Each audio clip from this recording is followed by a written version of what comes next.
한국은행이 기준금리를 현재 수준인 3.5%로 유지하기로 했습니다.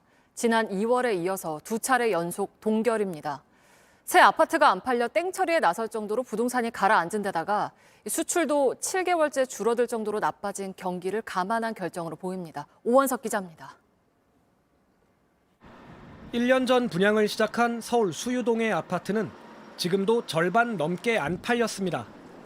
결국 가격을 원래보다 40% 가까이 내리기로 했습니다. 대구에선 입주 후 2년 뒤 집값이 떨어지면 다시 사주겠다고 약속하는 새 아파트가 나오기도 했습니다.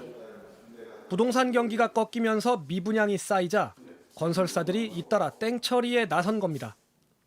새로 지은 집이 안 팔리자 여기에 PF 대출로 돈을 댄 저축은행과 증권사가 휘청할 거란 우려도 큽니다. 금융권의 부동산 PF 대출 잔액은 1년 만에 17조 3천억 원 늘었고 연체율도 3배로 올랐습니다.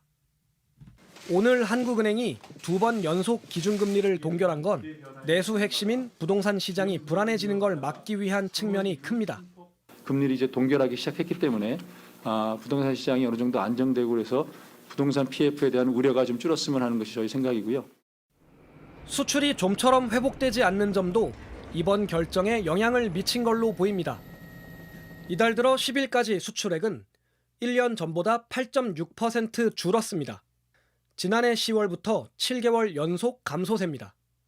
물가가 여전히 높지만 상승폭이 둔화되고 있는 걸 감안하면 당분간은 한은이 경기 침체를 막기 위해 금리 동결 기조를 이어갈 것으로 보입니다. JTBC 오원석입니다.